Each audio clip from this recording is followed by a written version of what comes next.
Afternoon, everybody. We're going to, although there's some people out there still getting coffees and teas, we're going to start because timings are quite tight this afternoon. My name's Adrian Webb. I'm going to be chairing the next session, which is the exciting philosophical reflections session. We have four really great speakers. We've been arguing over the format of how to do it to allow questions. I think the best thing is we have 25 minutes each from each of the speakers, and then to have 20 minutes of questions to a panel where we can bring them all up together at the end of all that. So first speaker today is our host for the day, Christine Hauskeller. Just a quick round of applause, please.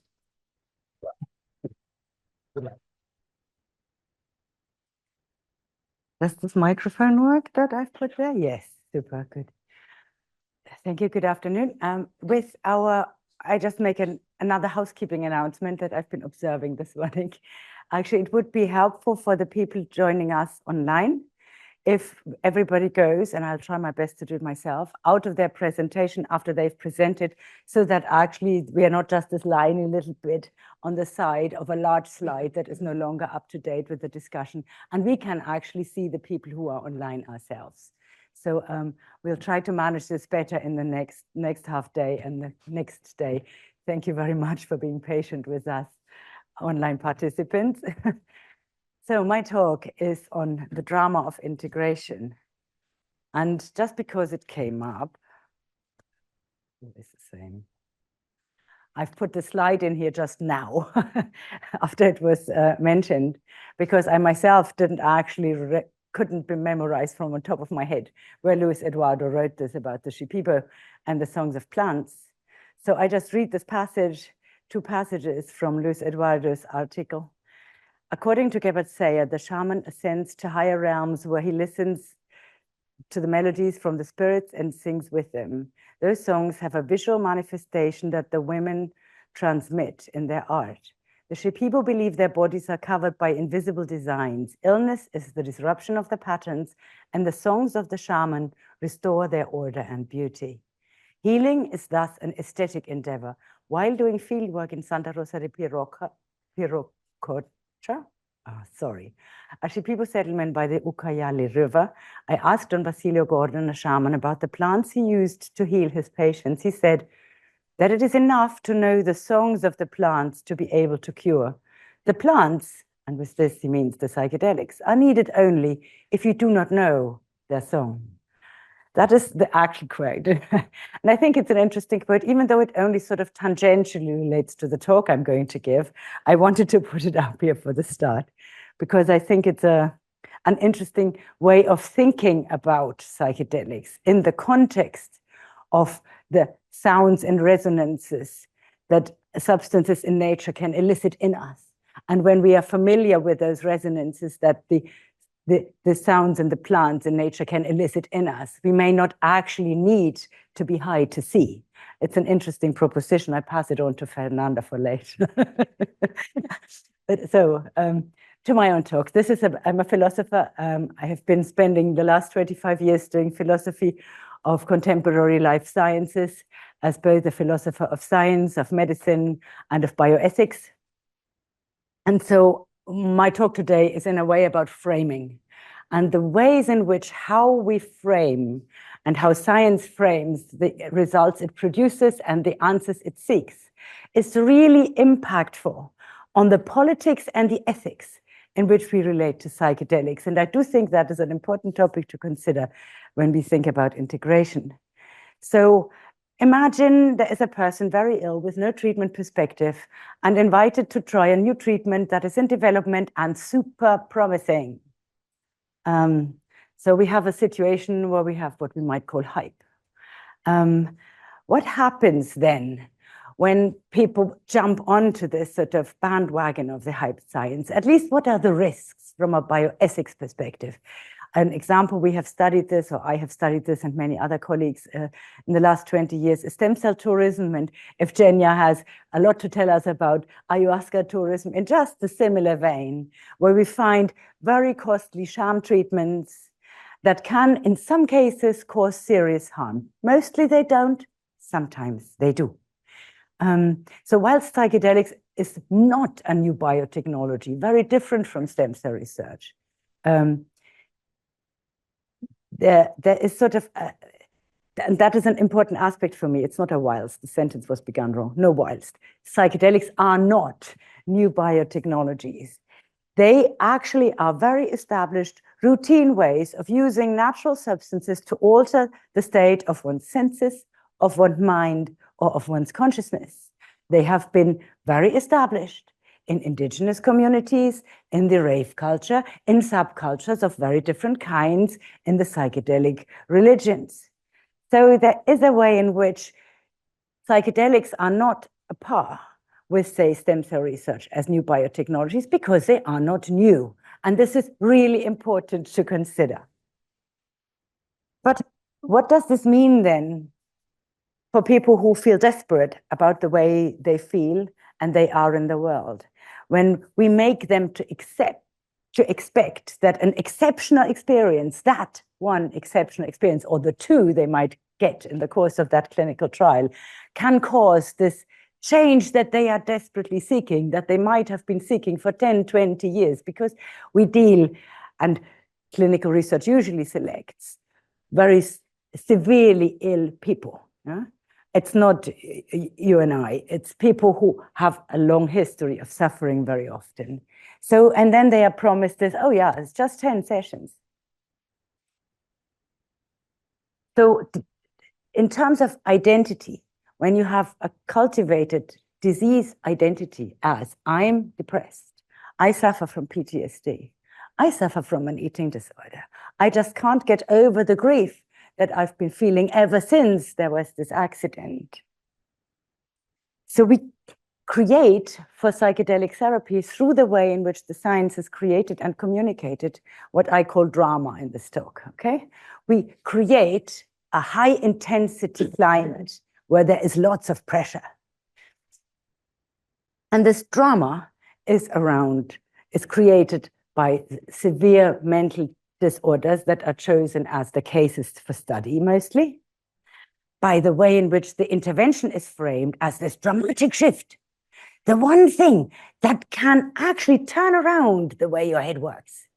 Sounds fantastic, or maybe very threatening, and that's exactly the problem. And then there is a paradox in this. We want that people change exactly in the way in which we want them to change on the measurements for a severe mental illness. But on the other hand, they should actually not change very much. We don't leave them the space to reconsider their life, the relationships are in, whether they want to live in a green environment. This is not what this is about. All of this needs to be caged in. So this is the topic of my talk. Psychedelic experiences can change people. An example for this and how this is currently reported in the clinical literature from psychologists who are becoming social scientists as we speak, all of them. So there's a lot of research where they go out and talk to actually healthy volunteers and go through all the other data, because the clinical research has become so thwarted and so obviously loaded with problems, and the answers may be found somewhere else. So one way of finding answers is being a good sociologist. And that might mean asking people with a lifetime experience of psychedelics, whether, for instance, they feel that their relationship to nature has changed over this course of 5, 10, 20 years using psychedelics, regardless in this case now for my argument as, of context. So they find there is a correlative association observed between amount of lifetime use of psychedelics and nature relatedness that previous studies have indicated. And if you read all this together, this is what you find. So psychedelic experiences can change you, but this is not the kind of change I've just been mentioning. This is not drama. This is something that is accumulated lifetime change, okay? That people experience as very meaningful. And the meaningness is you often seen to lie in the relationships of connectedness that are being created. There are at least 3 types of connect. What? Oh, you need to go inside? Okay.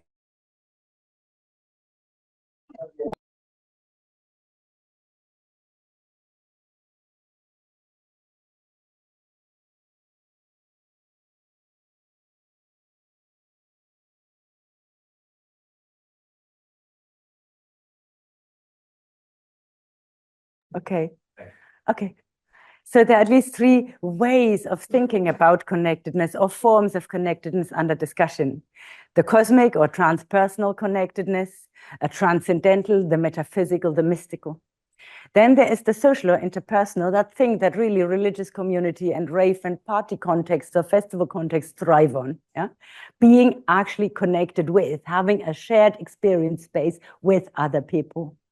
And then the nature connectedness of an example of which I just quoted, how it is currently reported. I need to go on this again. So what actually is integration? Integration is something, and it's been said before today, what we do all the time. Life happens, and we actually need to sometimes adapt, to rethink our priorities, to actually wonder whether that is what we wanted or whether we need to want something else from now on. The ways in which people die, people have children. Life is in many ways a roller coaster. You get a diagnosis for something you didn't expect, and it could totally derail your life. Yeah?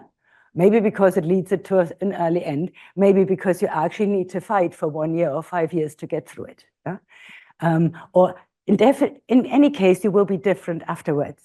So life happens. So why do we need integration for psychedelic experiences? Are they so much worse than anything that life has to offer?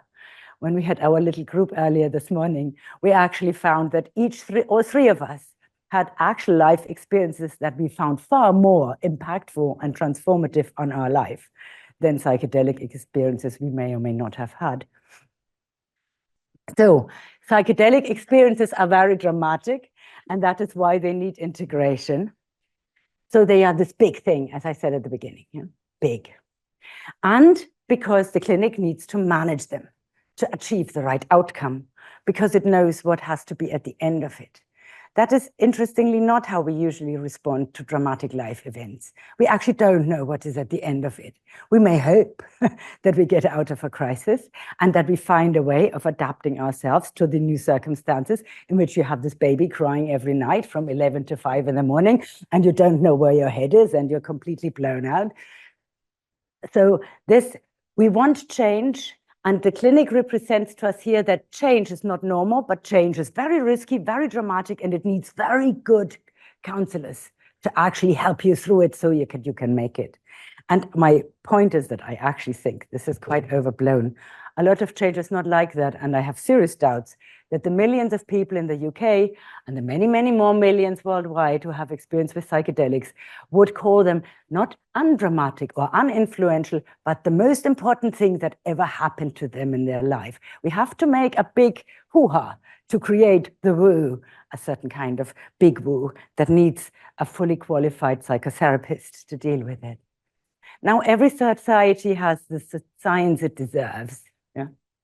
The values that dominate a society happen to, and not by chance, dominate the science it produces, because scientists are people, and the science they produce, even though science has its own ways of measuring what is high standard and high quality, it is related to the wider ways in which a society structures its thoughts. So in a society that is individualizing and alienating, as I've described in my philosophy and psychedelics chapter in the book, and I don't want to go into this much now, only a little, but the science in our society is a legitimizing organization where it wields huge power. It is really dominant, especially the natural science. Universities are just now cutting down social science and humanities departments and releasing staff. And yeah, the science is not what people like I do. The science is the proper science, that stuff that happens in laboratories and needs machines and patents and all that. And this is the science that psychedelic science is, some aspire it to be. So this, in the orders of capitalism, science as a legitimizing institution that actually writes its own rules of what counts and what doesn't count, is very powerful. And it is a step that is needed to create a certain knowledge that you can then patent and turn into mass-produced goods of any sort, whether that's solar panels, triple glazing windows, or psychotherapeutic therapies. So the science, our science, what we call science, classifies and typifies by giving people diagnoses, etc. It standardizes and equalizes, and it de-individualizes. In a way, you could also say it radically individualizes. That's an interesting paradox within this, that your disease is your mental illness, even if all of us in this room have been at times very desperate, if not depressed, about the state of the world. It's all each our own fault. It's not the world, it's me. Never forget. So I'm going back to now my favorite topic, doing a bit of trashing clinical trials and the framing. So, so the gold standard of evidence is the clinical trial. The clinical trial works on exactly those parameters as I've just mentioned. You define very clearly what is the thing you want to treat, what is the thing you use to treat it, what is it you measure to prove that your new treatment is better than the old, and then you press everything else so that it fits this particular pattern, and that you can say at the end, in comparison to the control group, 25%, 10%, 5%, minus 17% of the participants were improved on the following parameters of measuring their chronic PTSD, depression, whatever. So it's the making the same that actually allows the science to create the kinds of arguments it wants.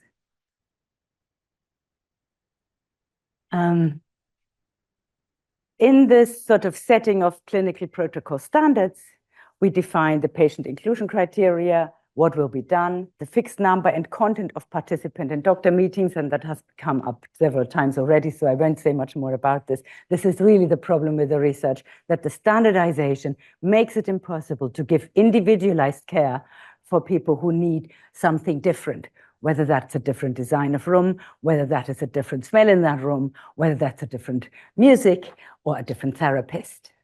There's no space, no space. The rules, the rules. And then a big one that is important for my following arguments is the questionnaires that are being used to standardize the data collection. Integration is not that you sit there, if you have, say, assume ideally you have 5 sessions of integration. It's not that you spend these 5 sessions freely sharing with a group of therapists and maybe other participants in the trial what your experience was and learning from their experience. No. A lot of this time is used filling in questionnaires, because this delivers the comparable outcome measurements that you can actually, again, quantify. We cannot, however, standardize people, not their conscious and not their unconscious minds, and not their psychedelic experiences either. So, psychedelics, mystical experience, and therapeutic efficacy. One of the things that I'm targeting in this talk, or the main thing maybe today, is this question that the mystical experience is a potential psychological mechanism to influence outcome in psychedelic therapy. Nice sentence. So the more mystical, as Paul already said, the more mystical the experience, the more likely we get exactly the kind of outcome we want. So how do we make it mystical? We all know this sounds wrong, but this is actually what is implied here. Yeah? So they analyze for association between mystical experience and symptom reduction, and that is what they found. And then they ask for more in-depth exploration into the nature of mystical experiences to know what they actually are, so that we can maximize the positive effects on treatment outcome that the mystical experience is supposed to have, and minimize concomitant anxiety. So in this paper, clearly, the experience, what they call a mystical experience, is the thing that drives the treatment success. And the question is, how can we say exactly how we engineer it so that we get out of it what we want? I call this bending the mind. So how much integration in the clinic is about ensuring the desired income through suggestion and manipulation. And that includes which questionnaires, what questionnaires are even there? What can we even use as questionnaire tools? Then people answer about their own experiences after having had an introduction that always presents already a framing for what they might expect from that experience. The set and setting are designed to fabricate intense mystical experience because they can cause change in the person, as we've just seen. And this is not self-guided change. This is not change over time. This is not change at your pace. This is change at the pace in which the clinical trial wants to evaluate its outcomes. And this, of course, then is growth and a way of being in the world that is desired only as long and as much as it is wanted within the clinical trial design when you do this in the context of the clinic. And that requires a lot of intervention. And now I have this thing that I'm going to talk about for a few minutes, the hero's journey. That's so interesting. So there is this new paper by Brower and colleagues. It's not actually published. It is under peer review. And here, this is a bit of peer review for it. It is a fantastic example of how dominant framing of the direction of the hero's journey is actually presenting the trip experience and the real world in a certain pattern. So they have done this big thing about getting all these reports from people, how they felt at all 30-minute slots of their psilocybin journeys. So this goes from 0 here to 360, and then that all blurs into 1 after 360, which is 6 hours. That's quite a lot for a mushroom, a little mushroom. So there is and then they have these feelings, and all the blue feelings are negative feelings, yeah? Anxiety, bodily, nausea, fear, panic, all these sort of sweating, etc., are the blue feelings. The red feelings are the good feelings. And the important thing I will dwell on for a little is that they actually decide that some of this is the come up and the other is the come down. So the direction of the Western journey, psychedelic and mystical, goes the path of the religious experience in a trance state, okay? So you might be apprehensive of facing God. You might not know whether he appears, you know? But once you get up there and you can see him and he speaks to you, and I'm sorry if this is painful to anyone, I don't want to be dismissive of actual religious trance, but the way in which the psychedelic experience here is framed according to this pattern, I find quite shocking, actually, and extremely manipulative. So we go higher up, and then we come down.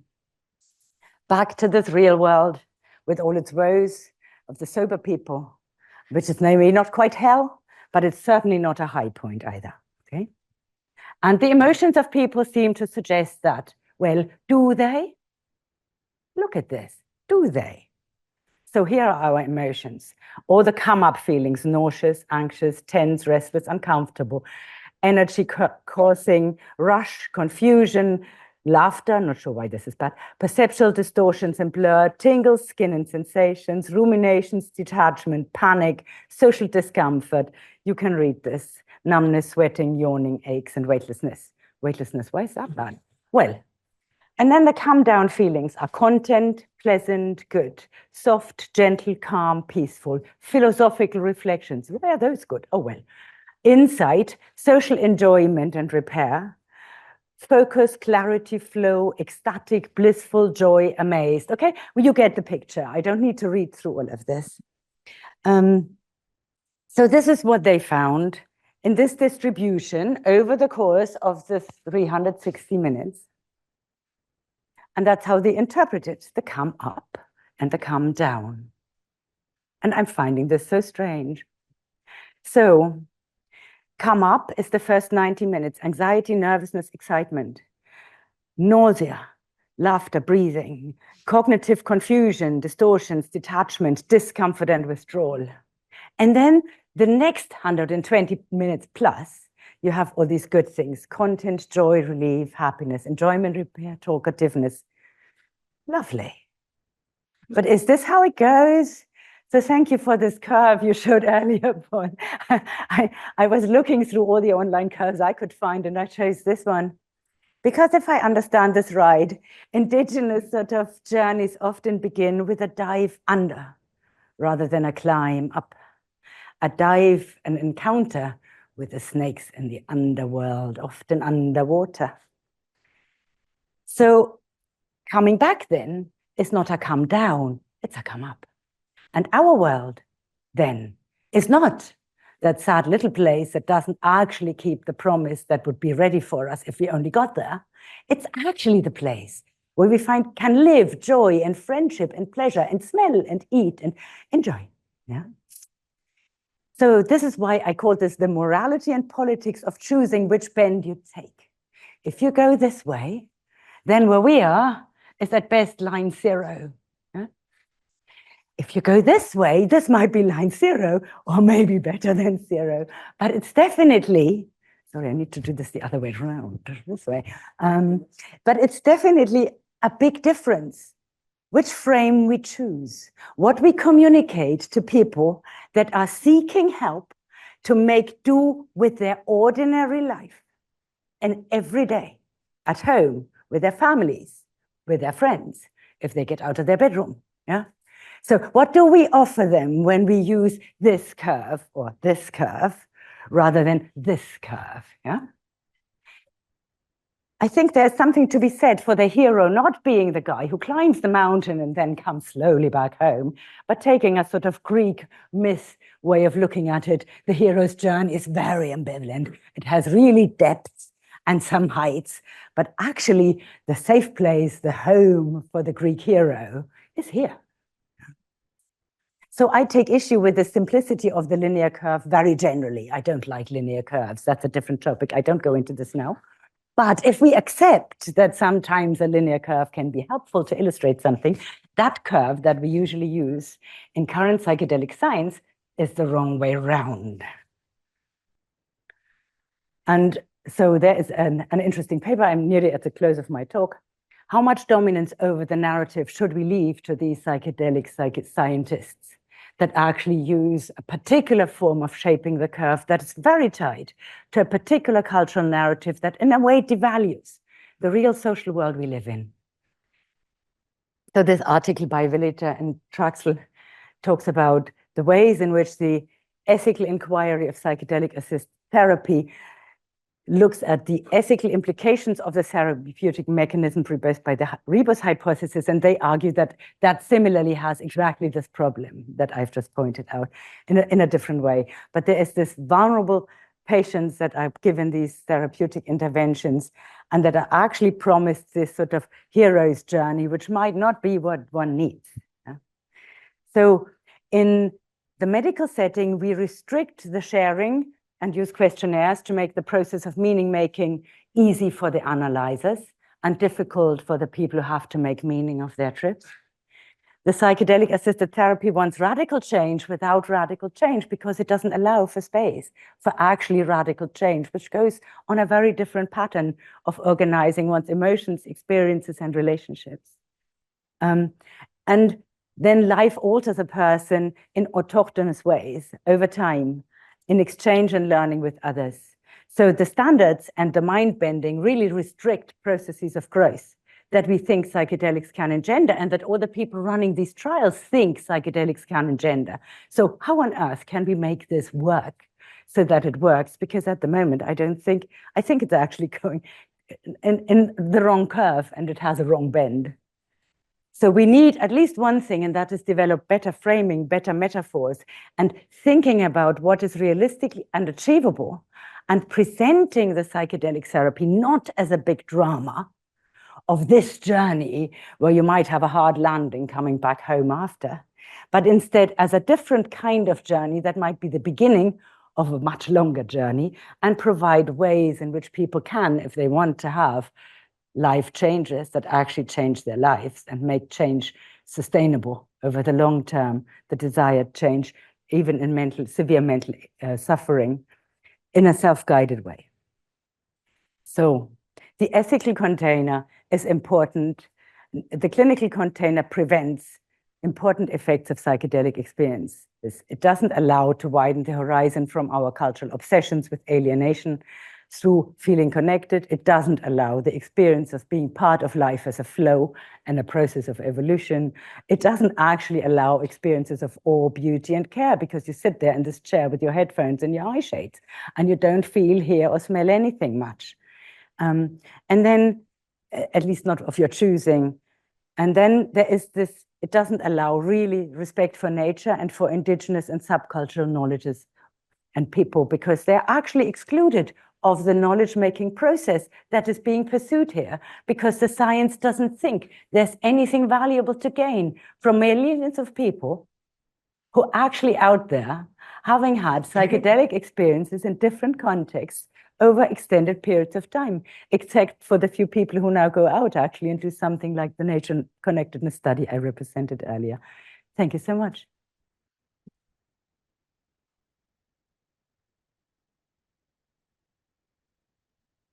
Didn't pay attention to time at all.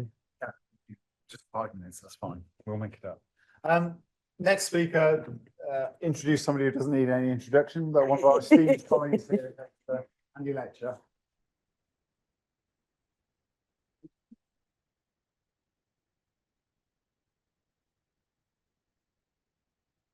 Ah, that doesn't work.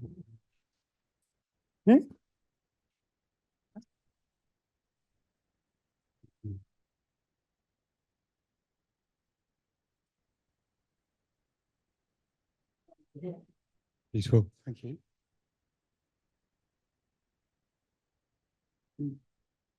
Hello, everyone. My name's Andy Letcher. I'm a senior lecturer here at Exeter. I'm told I have a reputation for being critical. My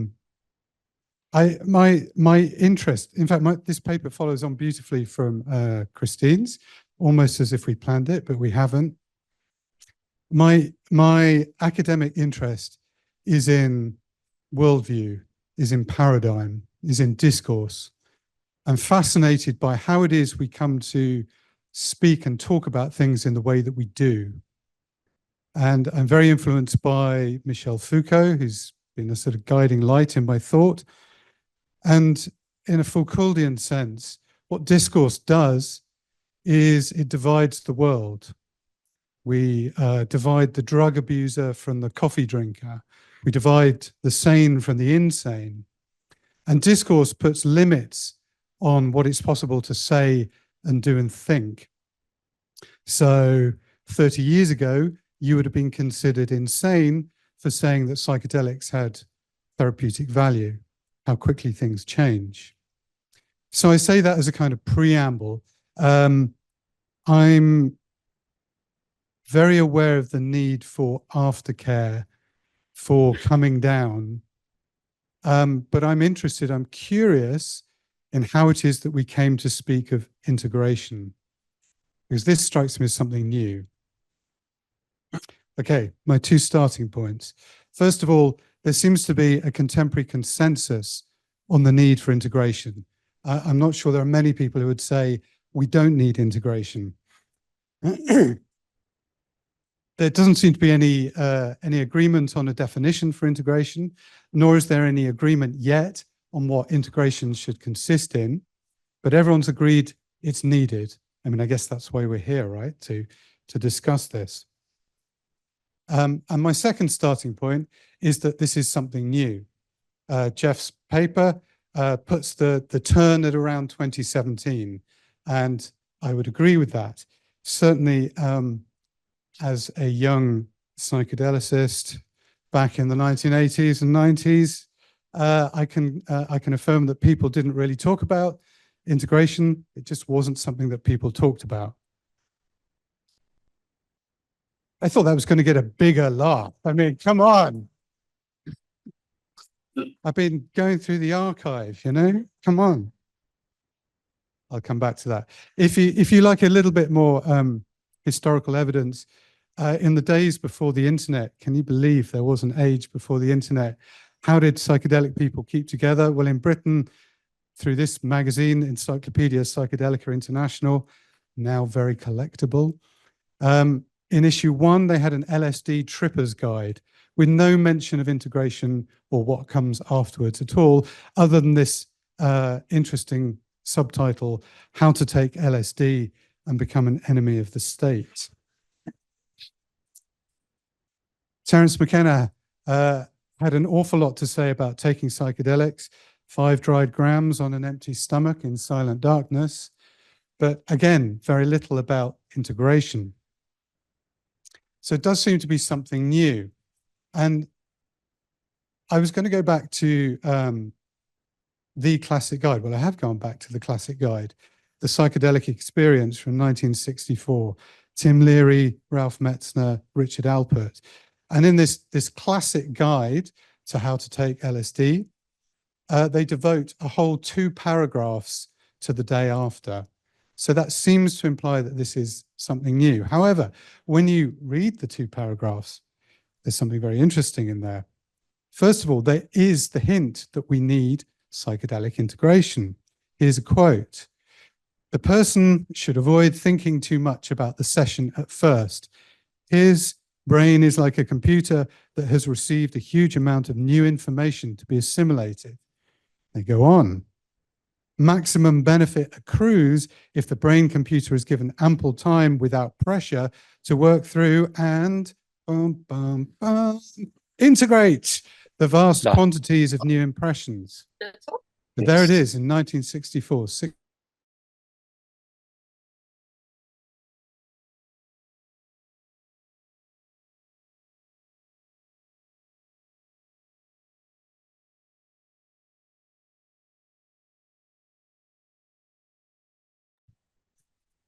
Aha, no one can hear me online. Sorry about that. No, I just have to mute everyone just for a second. So Oh, okay. I just click the slides now. Sorry. It was going so well, Joseph. Yeah.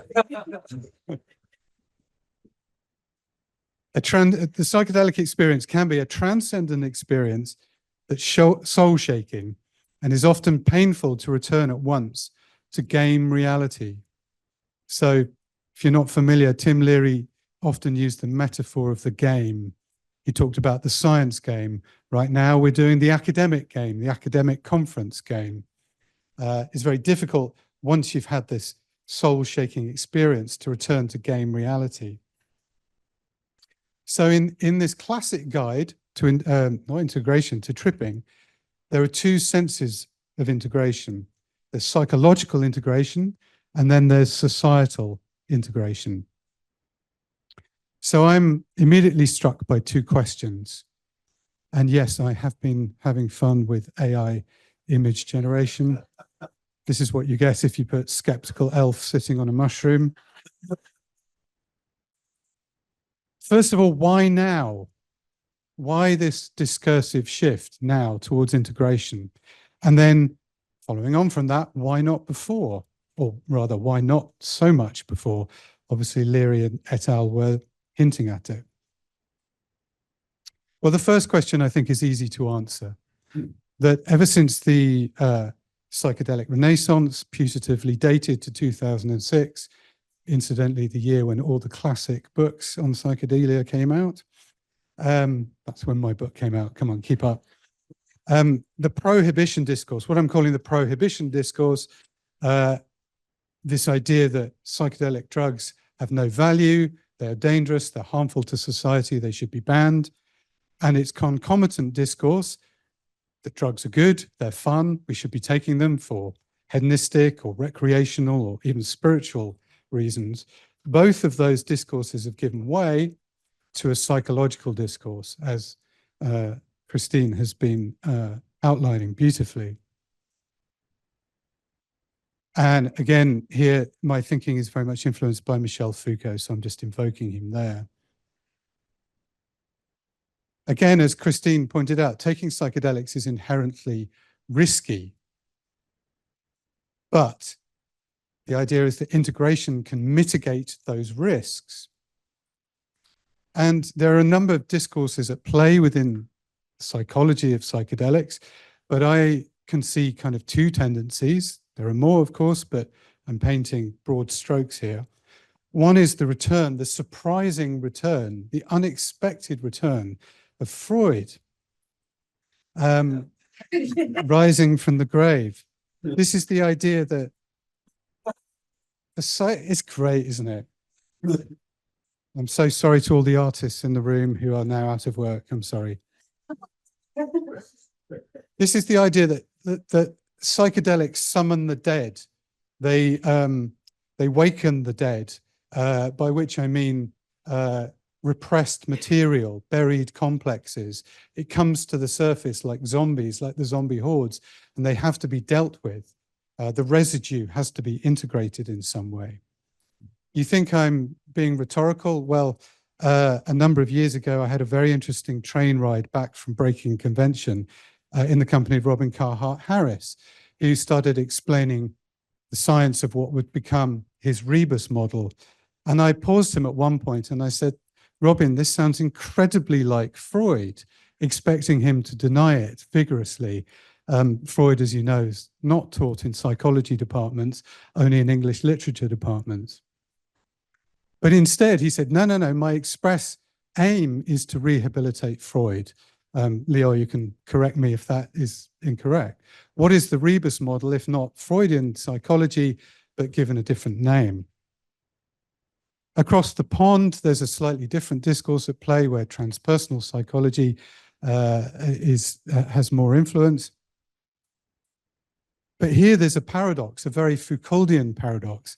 The care of the self, getting well, requires the obliteration of the self through the mystico-mimetic experience. We have to completely lose our sense of self in order to care for ourselves.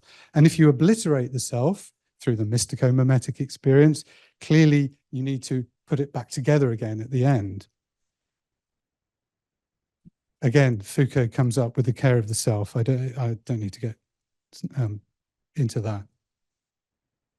So psychedelics are inherently risky, whether you're a Freudian, whether you're into transpersonal psychology. If you're a Freudian, they stir up stuff, trauma, repressed material that needs to be integrated. If you're a transpersonalist, the self is obliterated and needs to be put back together again. So obviously this explains this psychological turn, this move towards a psychological discourse where science is and the clinic are legitimating psychedelic use, stands to reason why you would have psychological integration. However, psychedelics are risky in another sense that Christine was talking about. This can all too easily lead to this. Now, there's nothing inherent in the psychedelic experience that means you start dressing in purple, growing your hair long, listening to certain kinds of music, and so on. Those are cultural choices, right? But the nature of the psychedelic experience is that it opens you up to something risky. How do you come back from that? So there's this second sense of societal integration. Just a reminder of what Leary et al. Had to say about it. A transcendent experience can be soul-shaking and is often painful to return at once to game reality. It was so painful for Tim Leary that he abandoned it completely and walked away from the academy. Well, he was booted out of the academy, but he started playing a more messianic game.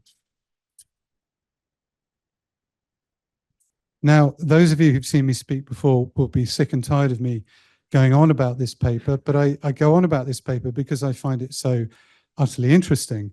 This is the landmark paper by Robin Carhart Harris and Carl Friston explaining the rebus model, this model of how psychedelics work on the brain. Hard neuroscience, impeccable neuroscience, absolutely brilliant and compelling paper. And then suddenly, right at the end, it changes tack and it goes from being hard neuroscience to theology with this extraordinary section, What to Do About the Woo. What happens if you start administering psychedelics to people and they start having weird experiences? They start entertaining unusual ideas. Their sense is that these should be discouraged, that people should be brought gradually back down to earth and to humdrum physicalist reality.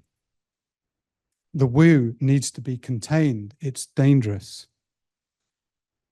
And so this is just a visual way of saying what Christine was saying about a radical change that only changes you a bit. It gets rid of the illness, but doesn't change you in any way.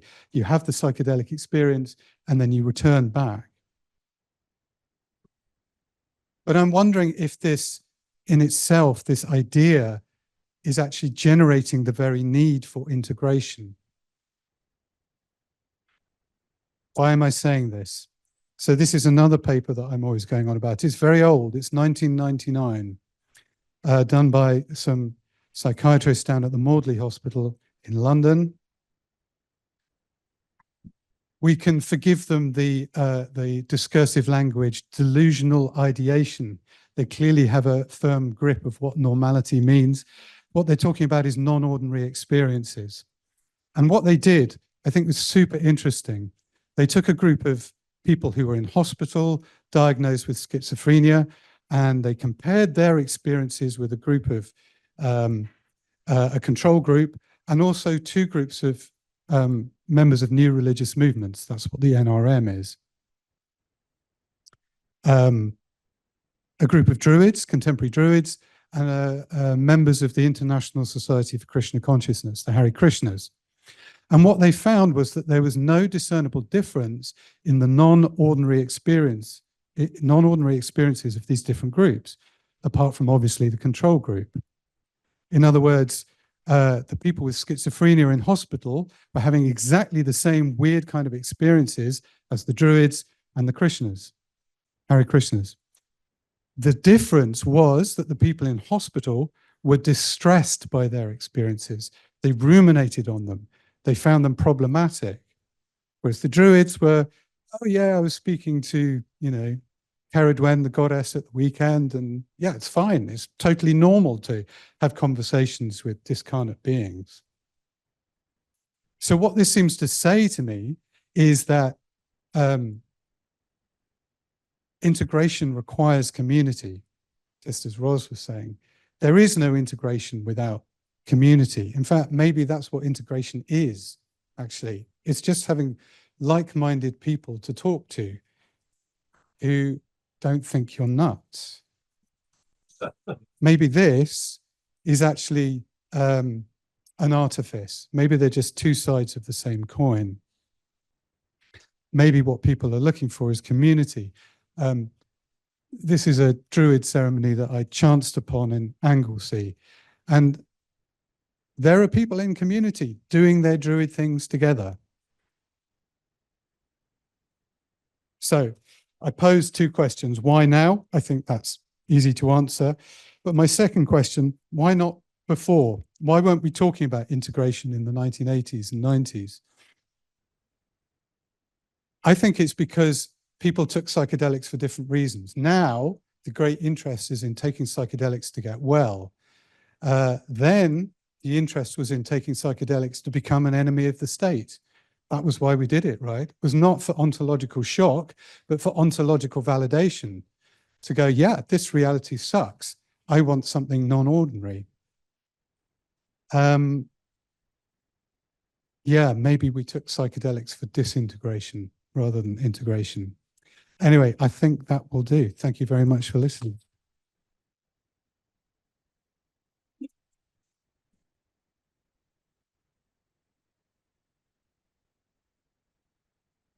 You'll stay for questions? No, we're going to do them all at the end, Andy. Next speaker, probably the most followed on Twitter by of anybody in the room, having surpassed the 20,000 mark not that long ago, but the venerable Peter Sjöstedt-Hughes. Thank you.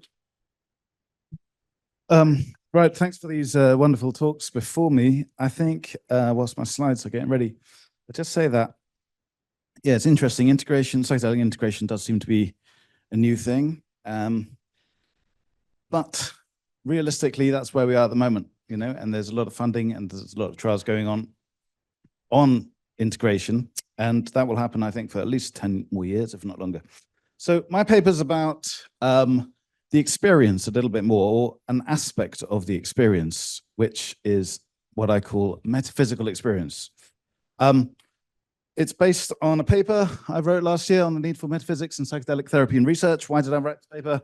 We've got this psychedelic colloquium here at Exeter. I know a number of you frequent, and people came in, a lot of scientists, psychologists, psychiatrists came in. They were talking about, you know, mystical experiences / supernatural / paranormal / numinous, and then they said / metaphysical. And I thought, no.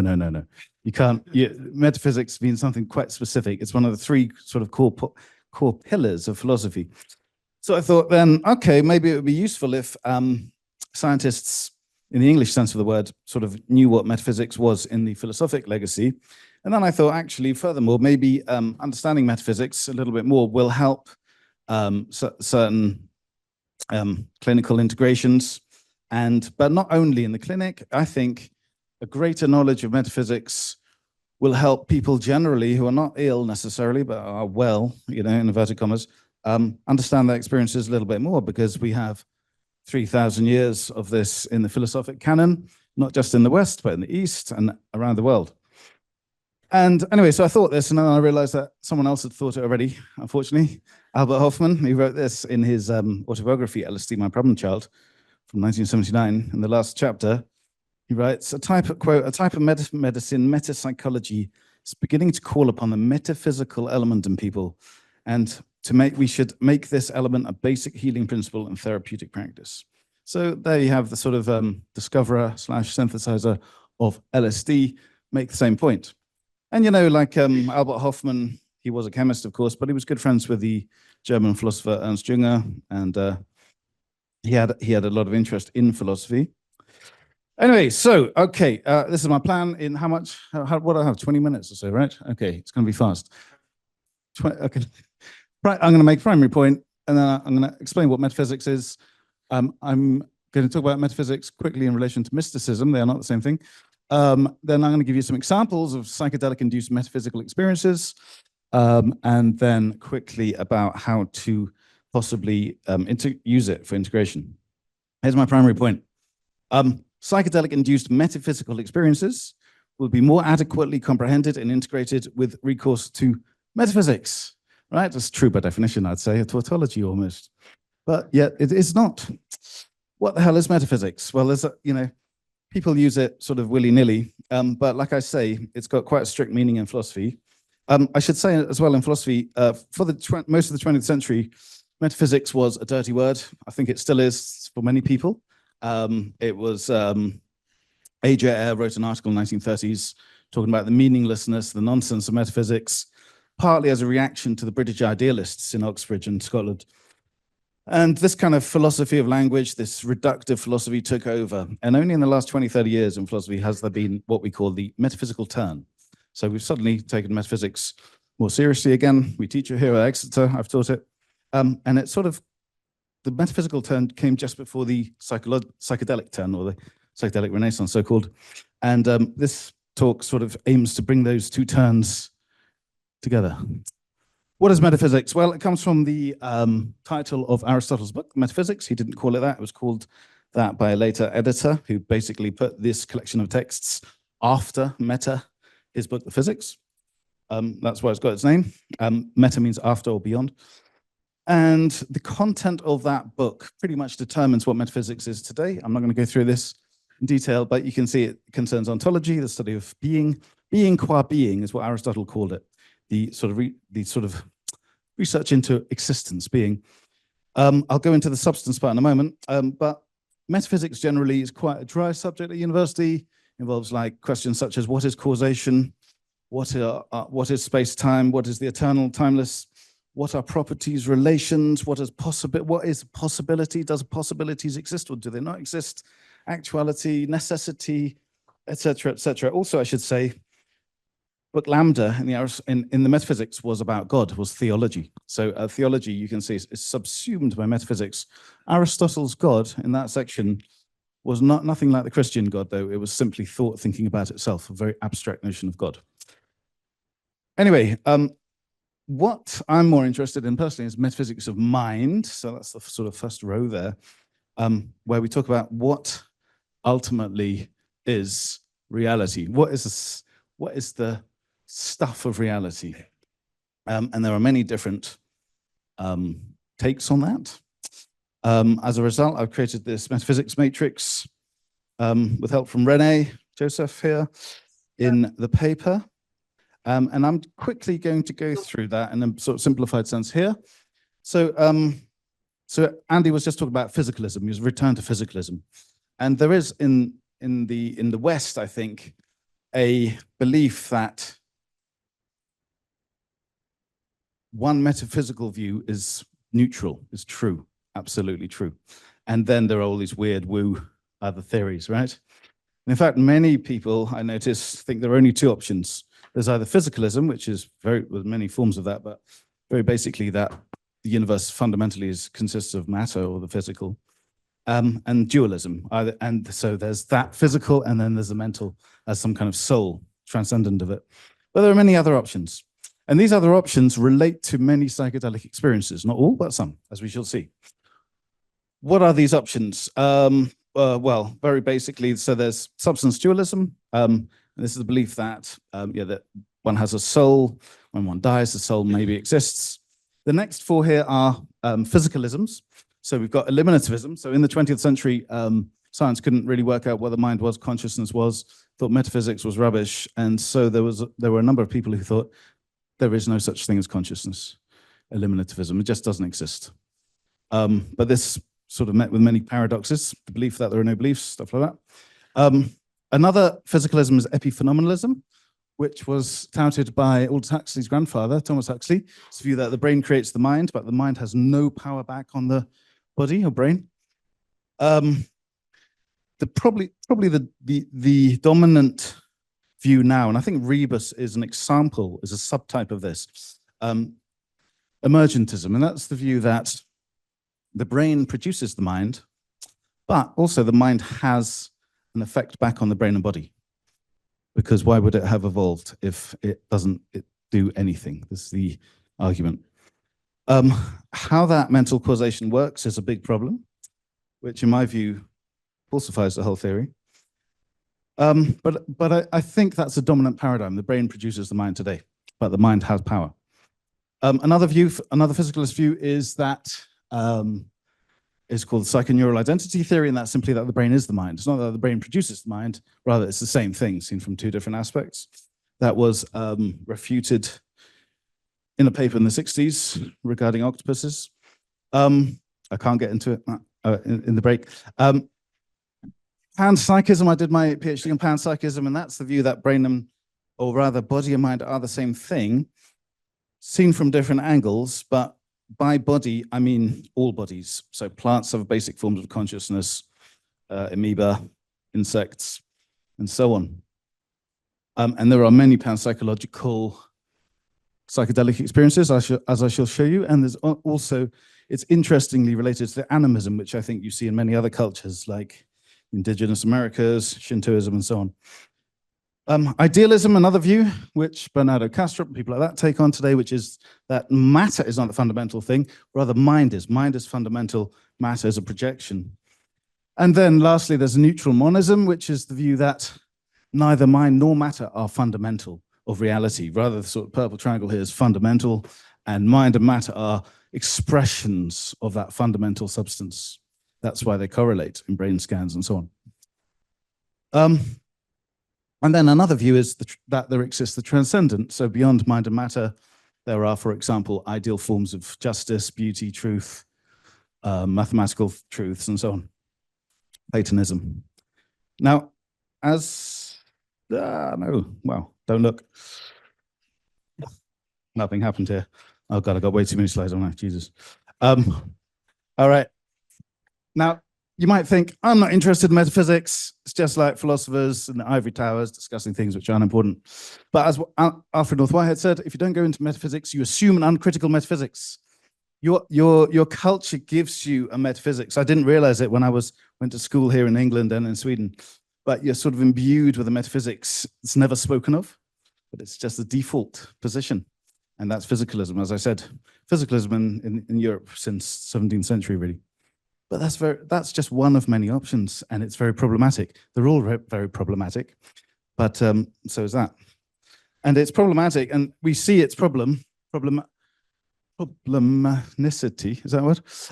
With the hard problem of consciousness, right? So very quickly, it's the question as how the hell does like meat, like moving meat or electricity in the skull, how does that make emerge, if emergence is even true, like curiosity and pain and pleasure and aesthetic appreciation of poems and stuff like that? How does that just come from things moving?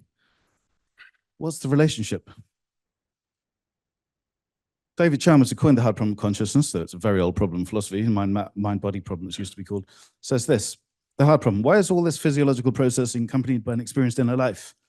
A solution to this problem may profoundly affect our conception of the universe and of ourselves. In other words, our metaphysical viewpoint. And it's no good simply making as the great philosopher of mind, Jae Kim said, quote, making a running list of psychoneural correlations does not come anywhere near gaining an explanatory insight into why there are such correlations. You won't work this out just looking at the brain. That's part of it, but it's not all of it. Can't be.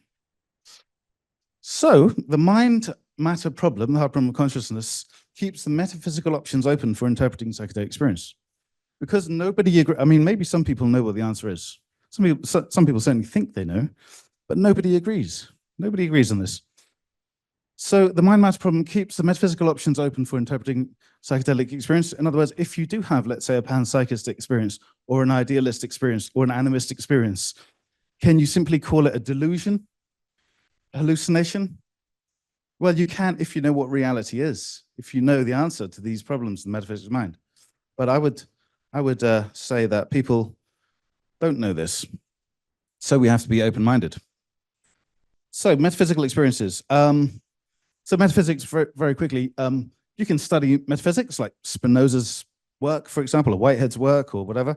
I call that intellectual metaphysics. That can be split into systematic. So you've got Spinoza's system, Leibniz's system, and so on.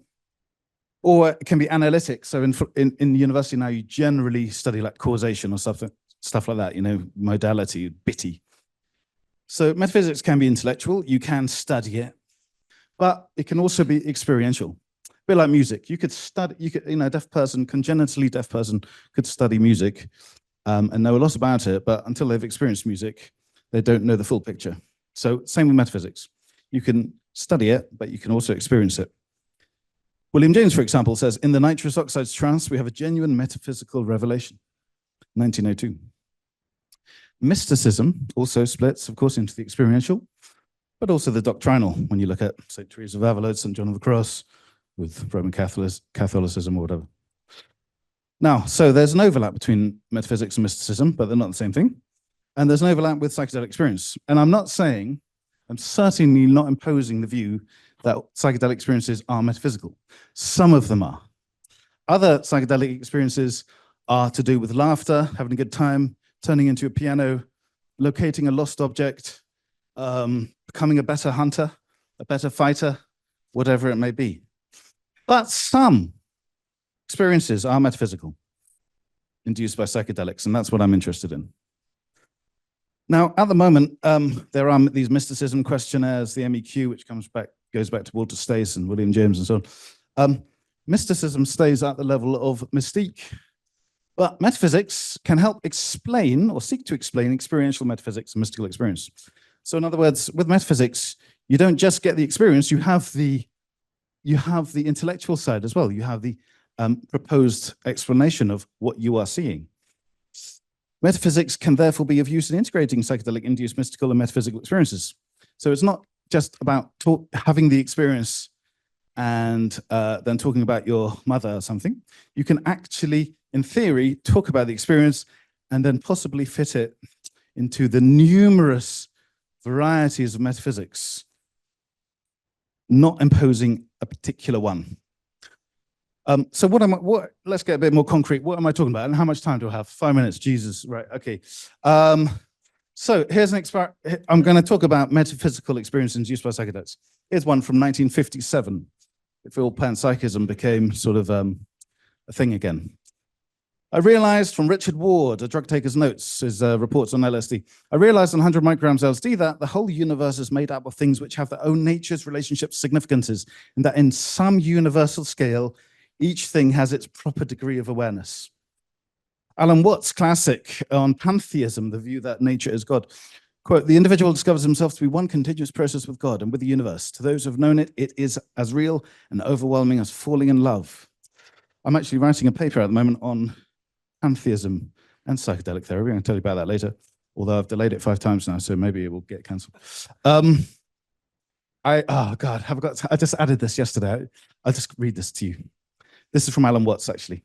Quote, the undoubted mystical and religious intent of most users of psychedelics requires their free and responsible use to be exempt from legal restraint in any republic that maintains a constitutional separation of church and state. Under present laws, I, as an experienced student of psychology of religion, can no longer pursue research in the field. This is 1968.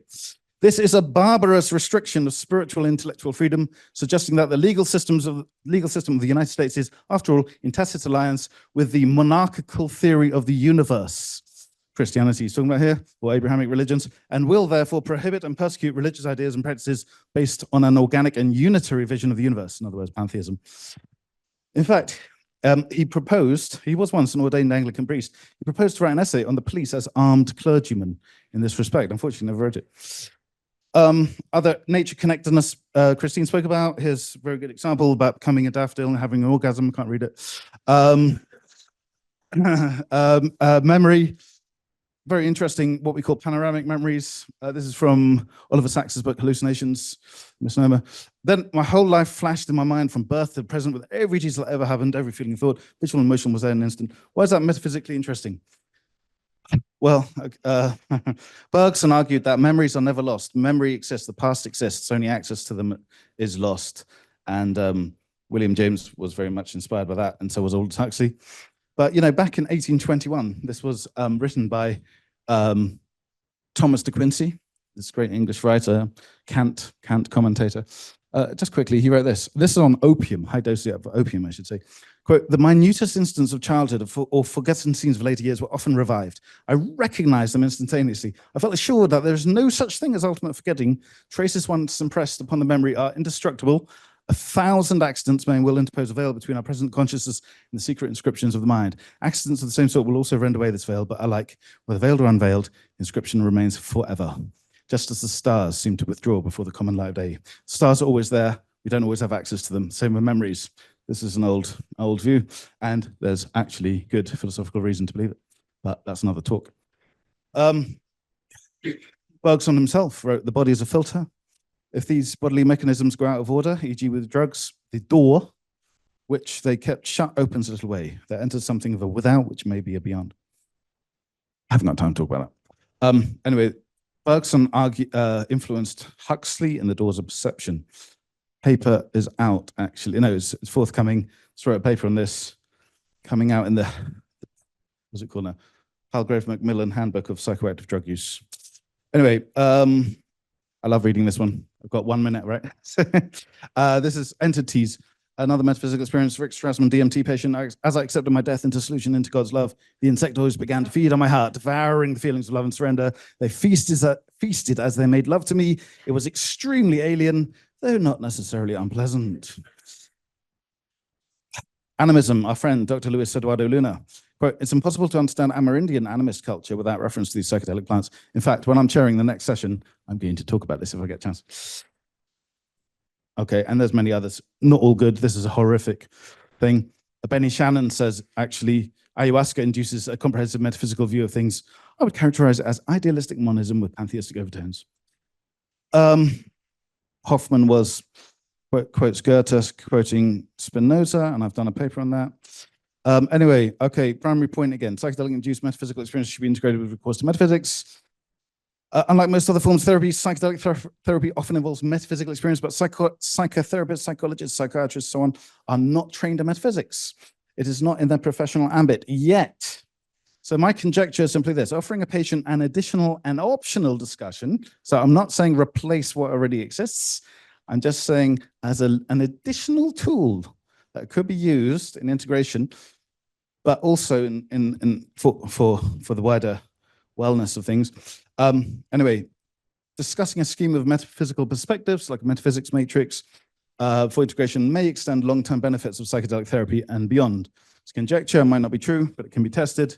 I think basically it's just a greater understanding of certain psychedelic experiences can help people integrate that into their lives by understanding what they are going through, or at least seeing how people have interpreted these experiences in the past.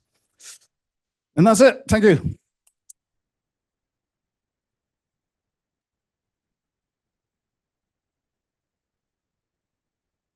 Have you ever thought about doing terms and conditions on radio adverts? Could be an earner. Final speaker before, and I'll just say to you, we have cream teas in about 45 to 50 minutes. And so Mark now has sort of 25 minutes, and he said he probably couldn't do it in under 30, but I'm going to ask him to. Gonna try. He's going to try. He's going to. Before philosophy talk, I don't want to stand up if you want. Yeah. Shake around a bit just to get some oxygen to the brain. Yeah. Yeah. There we go. Set the tone. Mark, you and Schunemann, thank you very much. Thank you. This side, yeah. Is there something that I can wire up with? Can I use a wire up? Yeah, keep shaking around and integrating all this ingenious philosophy. I hope we can all not fall asleep during the fourth philosophy talk of the day. And last. Fourth and last, thank God.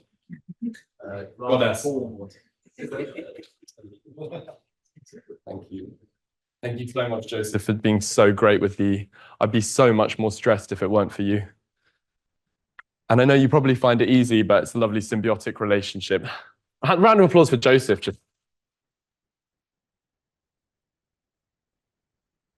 Okay, so I'm going to talk about instituent or instituted experiences, and I'm going to try and understand what we've heard so far in the form of centripetal and centrifugal integration. And these are words you haven't heard before, probably, and we're going to unpack them. So I'd just like to start with acknowledging the difficulties inherent in bringing Amazonian experience back into the Western metropolis, where people often find themselves relegating their experiences to the cognitive realm of the fairy tale. This paper reckons with the autochthonous styles of integration by another name found in our own society. These various rituals of preparation, intake, integration, structure experience, and conduit values, motives, and actions. And so I'm asking here whether integration requires a language even, or if it can be understood centrifugally and centripetally, that is, moving inwards and outwards from the self. But to understand what I mean, I'd like to quote a few of the talks so far. So Jeff spoke of Maslow's psychopathology of the average, which something a dear friend of mine who can no longer join us for personal reasons, Danny Nemu, referred to as BDSD, or boring dullness hypertolerance disorder. You may also, Jeff, you also used a curious phrase. I'm excited to see what psychedelics do to the medical model. I can't see you, Jeff, but that was a really interesting phrase. Paul, you spoke about how destabilizing it can be to have these new found well springs of energy. And Roz, you spoke about outegration. Christine reminded us that the questionnaire infrastructure flattens experience to linear measures when actually we can choose a framework for our curve to avoid this radical change without radical change.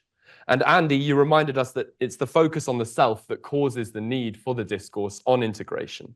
Peter, finally, thank you for reminding us that the coming psychedelic infrastructure that we hope for is not just institutional, it's also metaphysical.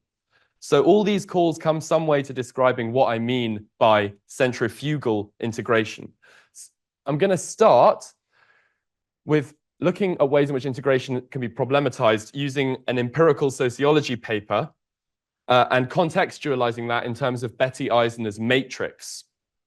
After this, I'm going to look at interim findings from a social study that we're conducting here at Exeter of integration practitioners and the manifold ethnographies of the rave movement. And I'll conclude with a kind of personal revelation that I had last year on 5-MeO-DMT about this question. And I guess the question I kind of want to answer at the end is it true what Mark Aishala says in his book that 1 hour of preparation is worth 10 hours of integration? When is this true? When is this not true? And hopefully this theory of centripetal, centrifugal integration will help. But let's begin with Andrew Christopher Dean. So he published a paper in a travel and tourism journal detailing the experience of many ayahuasca tourists.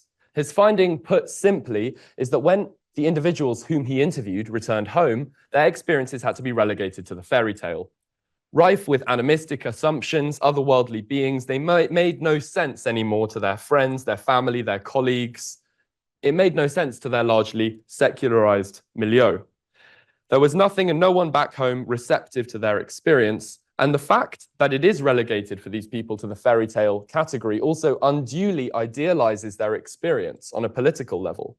As our colleague here, Evgenia Fuciu, notes, the romanticization, I quote from her paper, of indigenous peoples is not benign. It's a one-sided romantic image that hides the complexity of indigenous people's situations by erasing the injustices that they have experienced and continue to.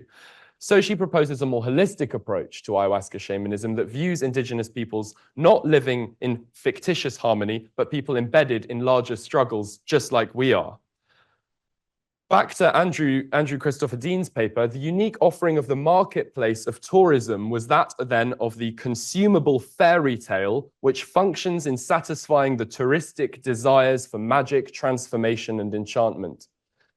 The problem he diagnoses in an ethic conclusion, which is amicably assented to by his participants, by interlocutors, is that while an ethereal curtain had descended on the tourists within hours of their first ayahuasca ceremony, this magical veil was quickly lifted by returning to the mundane West. Dean continues, when we consider that all the participants in this study rejected further tourism, it seemed that collisions of sense between indigenous and Western systems are at some level unavoidable, and raises the question of how might tourists who develop devout supernatural beliefs cope in the West. From the author's experience, it seems unlikely that they will, unless this issue is addressed more fundamentally within the shamanic communities who can aid their tourists in developing resilience to the challenge of returning home. But why is it on them? Why can't it be on us? And I'm noticing also an interesting distinction between the indigenous animistic worldview and the metropolitan worldview. As children in cities, we're encouraged to explain away the night terrors under the bed. This is in notable contrast to a lot of the ethnographic record. In Falling Sky, the book on the left, Davy Kopenawa explores what he calls the Xapiri's gaze. So this is the view of the spirits, because as a shaman, you can actually see the world from the perspective of the spirits. He says, as children, we gradually start to think straight. We realize that the Xapiri really exist and that the elders' words are true. In the West, we think straight by maturing and realizing the unreality of spirits. In this culture, thinking straight is realizing that the beings encountered in our dreams are actual. Thinking straight means considering the facticity of spirits. This is in notable contrast to the metropolitan, scientifically literate elite who often attend these ceremonies. Suddenly, the monsters under the bed are real. Another example in the ethnographic record is found in the biography of Pablo Amaringo in his and Luis Eduardo Luna's collection of art and ekphrases of ayahuasca visions. In this story, the child Amaringo has been bequeathed a group of guardian spirits by his father during an ayahuasca journey at the age of 10. He claims at the time, perhaps this is so, but I did not really believe this. Subsequently, though, in an ayahuasca journey later in life, he neglects to mention the fact that he had bequeathed these spirits at the age of 10 because he didn't believe in them to an older mestizo practitioner. And at this point, the mestizo practitioner actually sees that the spirits that belonged to me came. The old man became silent as if mute. He said, listen, young man, what are you doing with me? You've taken ayahuasca before. You could have me killed. The spirits then that my father gave me were looking at the old man, and that is why he was angry with me. So there's this triangulation, right? Here again, we have the realization that the spirits are in some way real, and that's the revelation that distinguishes the child who does not take their reality seriously to the adult who does. So in these two indigenous examples above, dreams about spirits are assumed to be not true and then revealed by cultural interaction to actually be true.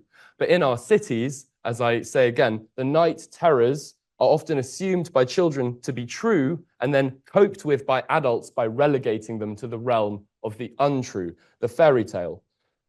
So what worldviews do we have then to fall back on? What comforting routines and rituals? What spaces? What stories? This wider milieu which surrounds the experiencer in the context of psychedelic experience can be understood in terms of Betty Eisner's matrix, a concept originally conceived to articulate the environment to which the participant returns and the environment which they've come from. A good matrix, writes Eisner, is a place where the best interests of the separate individuals are served within the creative context of the larger relationship. In Eisner's conception of the matrix, this conception arose to accommodate for the existence of a therapeutic community. But because the matrix refers to the broader term environment, it seems also to include metaphysical systems, questions of religious narratives, the notion that unanswerable questions about spirituality are a private affair, as they are in our culture, or that, as in many medicine work cultures, the all-nurturing Pachamama needs nurturing, or infrastructural givens, such as community centers, church halls, confession booths, acupuncture rooms, shopping malls. This all makes up the matrix. And this concept is intended to give an account for how the wider setting, beyond the specific setting, that is the place where the altered state is occurring with feng shui in the room, the feng shui considered, clinical beeps, playlists, or Icaros, paintings on the walls, the crucifix in the corner. That's the setting. But the matrix is this wider milieu, and that impacts the experience. So the question I ask in this paper is, when is it that, echoing Jeff's question earlier, the altered states impact the matrix? Thus, we begin to get a sense of centrifugal integration. Rather than a synchronic model, which Jeff and Mark Hauskeller offer, this tries to capture what's going on diachronically through time. And a demand is there to come down into a world which it is worth inhabiting, the kind of world which is receptive to the experience. That is, in the case of ayahuasca tourism, a metaphysical and infrastructural accounting for animistic experience, for the personality and the interiority of the beyond human natural world. And it is to how this world is becoming more receptive that I now turn. And for resources in answering the question of how the matrix helps or doesn't help to integrate experience, and how the matrix itself is changed by experiences, I will look at three things. Firstly, an interim analysis being conducted here at Exeter with Christine and Celia of integration providers. Secondly, theorizations of the rave movement and the extent to which it's political or not, and that debate. And my own 5-MeO DMT experience. So this is the next section, centripetal, centrifugal, just to remind you. So these are the themes that came up so far in the interviews I've conducted. Integration isn't always communicable, it's also embodied. That's the first thing to think about. Providing an integration service puts the provider in a position of power, and preparation aids integration if it involves clear intention. But it can be obstructive if it involves inflated expectation, such as cliches touted by the media from the Matrix. Emphasis should be on the agency that people have over their choices and their narrativization, rather than on emphasizing their powerlessness, which must also be taken into account. The point I want to make here off the back of this is that given the links between responsibility and power, the cognitive liberty of integration is not simply a freedom to or freedom from, but a freedom for others. The freedom for co-creating, the kind of world worth integrating into.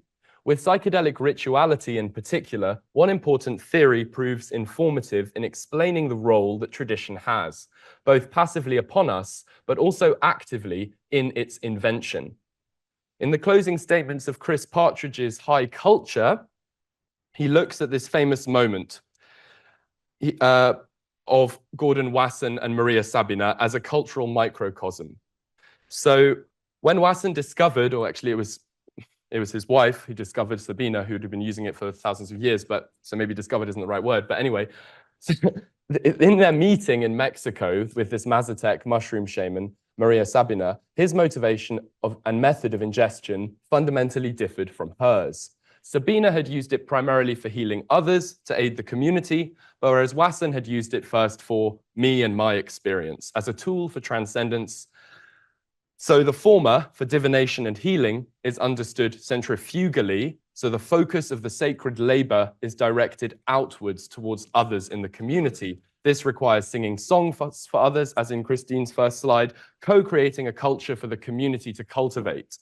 This is contrasted to centripetally, where the focus of sacred labor is directed inwards towards the self. Quoting Partridge there. So the focus on the experiencing self is associated with a detraditionalizing act. Detraditionalization is a free-floating, quoting again, is an experience characterized by a free-floating detachment from original interpretative frameworks, reinterpreted then according to a range of other subjectively determined or cultural memes. But I take re-traditionalization to be its dialectical motion. When traditions are gradually invented, handed down, that's where tradition comes from, tradere, to hand down, and even changed, but seen as, so that we are seen as in league with our ancestors, with our antecedents, rather than purely a question of individual experience and interpretation. So any drug experience can contain movements in both directions, but the question here is about the net movement of sacred labor. Now to the rave scene. Oh yes, and I love this. So this, I meant to put this at the beginning, sorry. This is Batche's definition for integration, which I love. And it's synchronic, whereas this centripetal, centrifugal idea that I have is diachronic, right? So it's the movement from the internal to the external and back.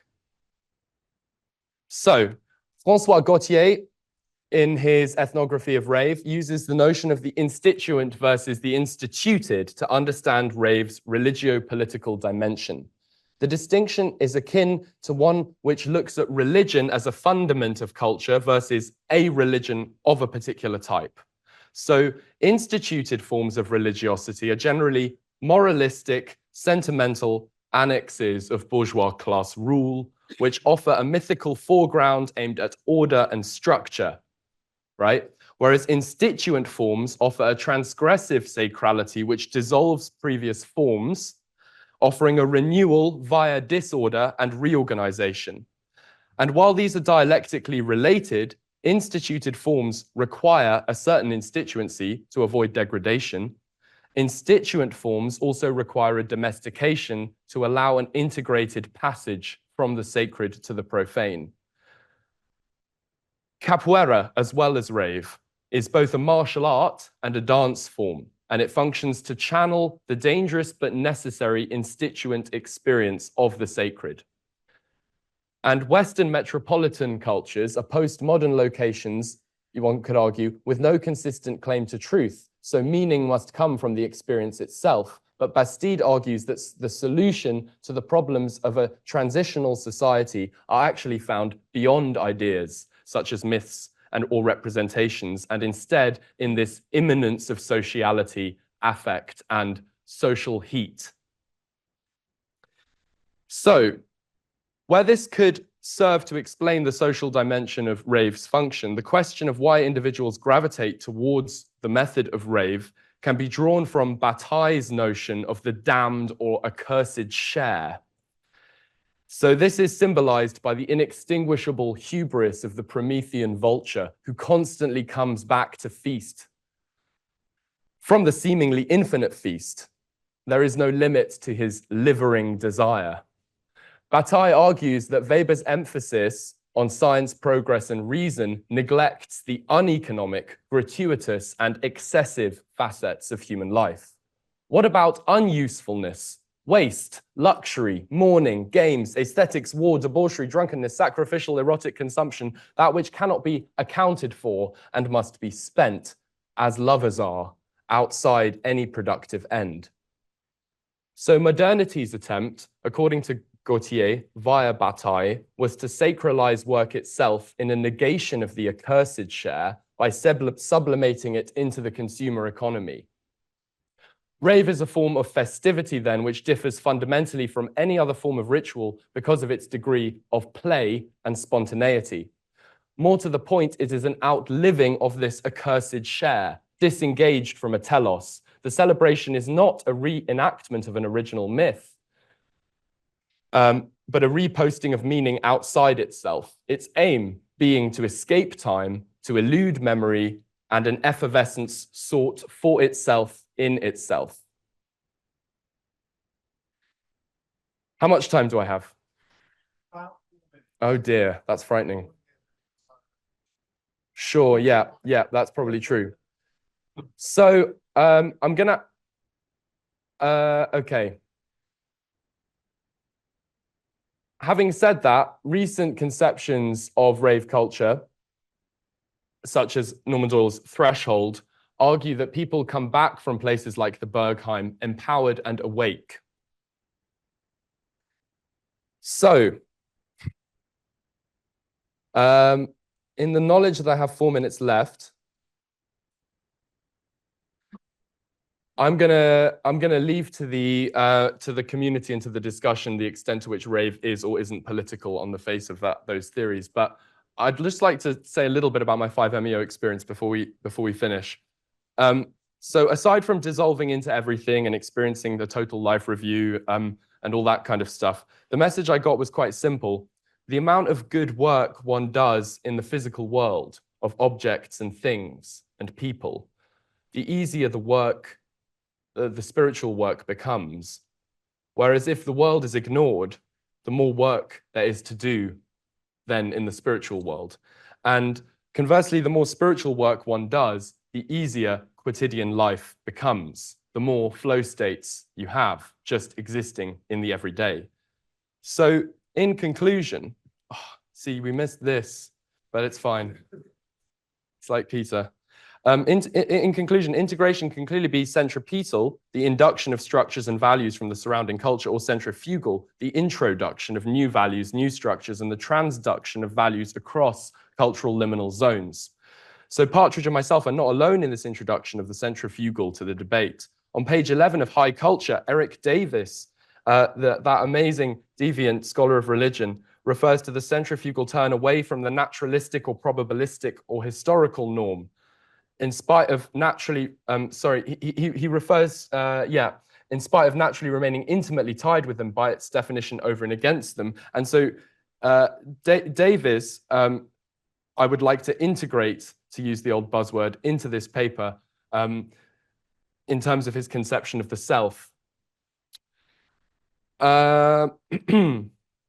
One of the main ways I enjoy integrating is to write a poem. And in the Native American Church, which is another group I look at, it involves a ritualized dehydration.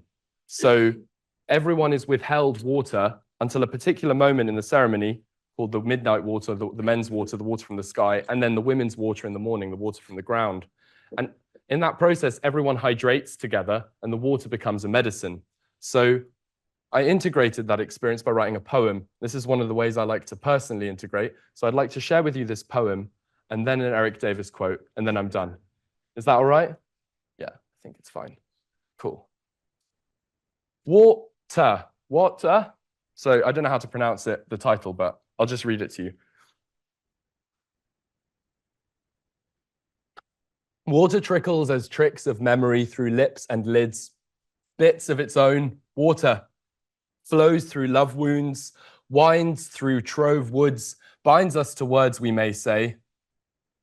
Water flickers through rays quicker than color, then lays its body flat behind vanishing surfaces, banishing services, ravishing turquoise, quartz, crystal. What a lot of water was used to make the thunder, was fused to make the human who dreams of once and one day being absorbed in hunting common auroch for rare steak, bacterial being, Michael's mitochondria, giant, warm-blooded dragons that were.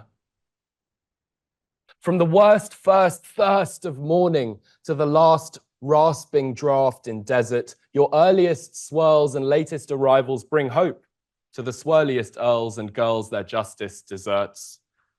Turn the tap, no more. Water war, warm water, worn water, in witness to all moments. All dripping trips and skinny dips, all omens and memories you absorb and clean until there's nothing left but you. Facts are not like frogs, are not like your childhood Raggedy Ann, and as historically constituted personalities, we may indeed reside in the prison house of language, but all manner of sunbeams and birdsong and gut hunches leak through the barred windows of our talk. These phenomena not only touch us, but perturb our language as well, even as those languages possess us at least as much as we possess them. The world is full of constructions, but it is full of encounters too, and the vibrant margins wherein we meet these others shape and sometimes shatter those languages, concepts, and identities that, equally inevitably, map and manufacture the frameworks within which we make do. Thank you.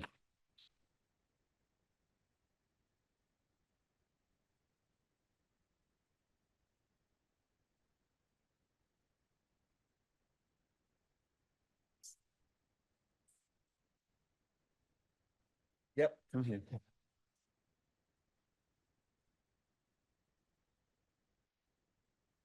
So that was the most impressive word count to word length ratio of the day. So congratulations, Mark. That was exceptional in that respect. We've now got the panel, which is 3/4 a manel, as you'll see, but we've got a panel here to answer the questions about the talks that we've just heard. Just housekeeping rules on questions is to try to make sure they are questions. If you want to put forward your grand unifying theory of psychedelics and then put at the end, what do you think? Wait till outside, because while we've got the experts here, we'll just try and have sort of short, sharp, but really questions that shows that we've listened to what they've said this afternoon. That'd be great. We've got about 20 minutes. So just any questions from the floor. First one at the back there, first hand up. Just hold on till the microphone comes to you. Thanks, Joseph. No, the online won't hear you, so. Should probably pass this. Right, sorry, I'm not used to speaking to the microphone. It's weird. Can you hear me? Yeah. Okay. Right, so question, well, probably primarily for Peter, but to anyone who wants to chip in. So I know it's an integration conference, and so talking about metaphysics as an additional tool to help integrate, or rather to potentially train the therapists that work with the people to help them then deal with the potential ontological shock. What about if it's for preparation?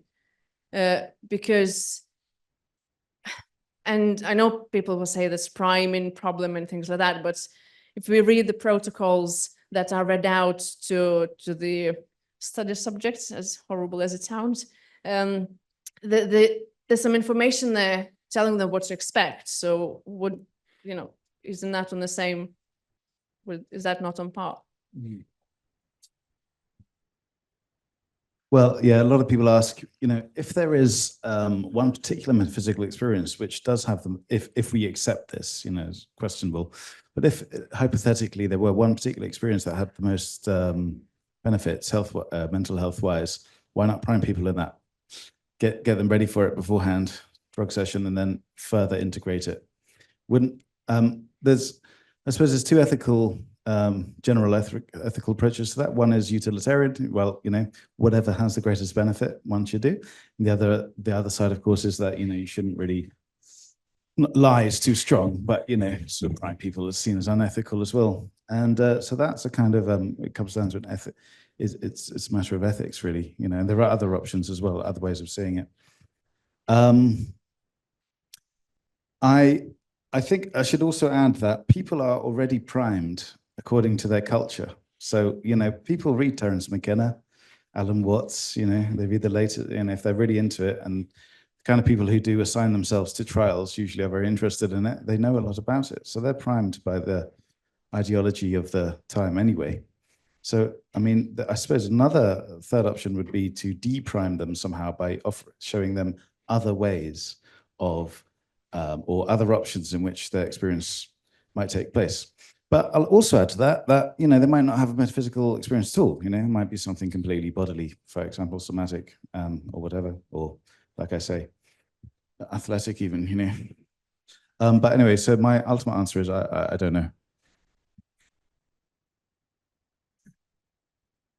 Another question. Two minutes. If we take the order of the microphone from down, it's there.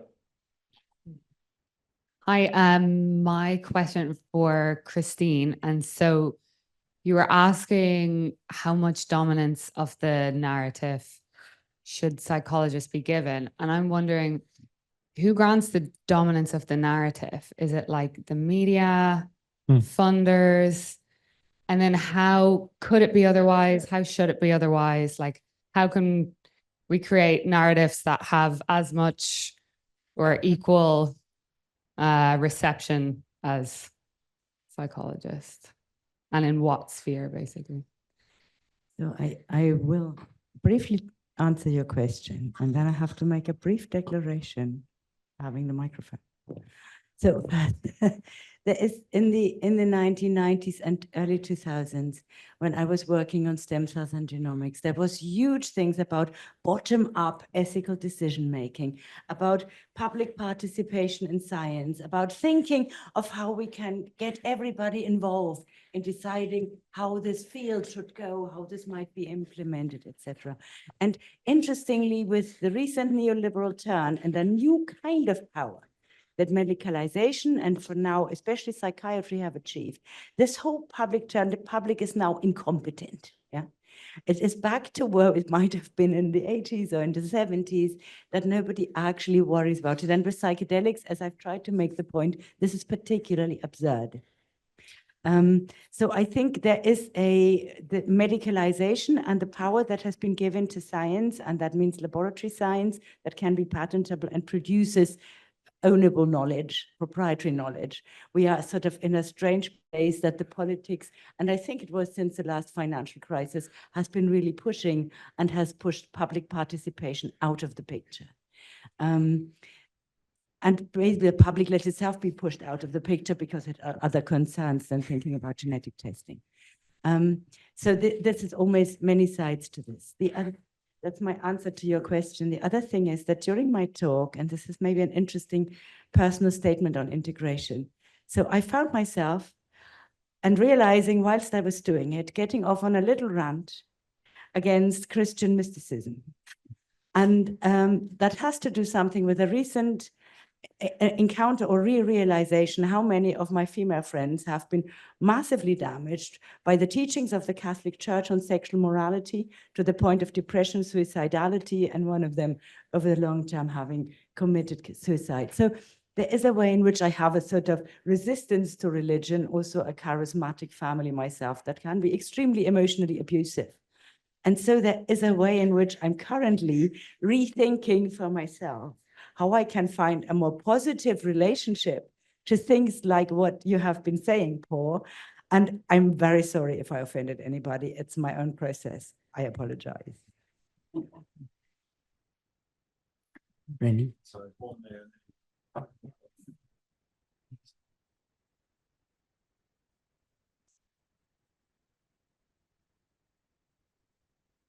So taking a sort of indigenous perspective, of more outward directed viewpoint, and then the more Western inward viewpoint in terms of integration, there must be a shared space. And my question is, what's in that space at the moment, and how will that space develop or be informed in going forward? Does that make sense? Can you rephrase it? Yeah. So the indigenous perspectives were more about external factors, healing, going out into the community. Centrifugal, yeah. Yeah. Taking the sort of more Western perspective of being about self-transformation experiences. I just wondered how we you know, how much these ideas and viewpoints are coming together and how they can be best informing each other. I think there's one thing that psychedelics seem to be doing to our what I am beginning to refer to as our ethos of intoxication in the West. So I think the problem with our ethos of intoxication in the West is that you borrow from tomorrow to have tonight. Namely, you know that you're going to have a hangover, so you get super fucked up, and then you just kiss goodbye to tomorrow somehow, and you don't have any sleep. And that's obviously like what many ravers refer to as bad party hygiene. And the reason that they do is actually quite similar to the rationale that indigenous people have for being, I guess, as Dimistas or members of ayahuasca communities called being in the force, which is actually not, you don't borrow from tomorrow to have tonight. You give it your all tonight, and then you have even more tomorrow still as a warm memory, right? And so I think, I don't know whether that's a kind of convergent evolution, or whether they're actually learning from each other, or whether it's something intrinsic to the psychedelic itself as something which is neuroregenerative and things like that. But there's definitely a new ethos of intoxication that's emerging. Does that help to answer your question?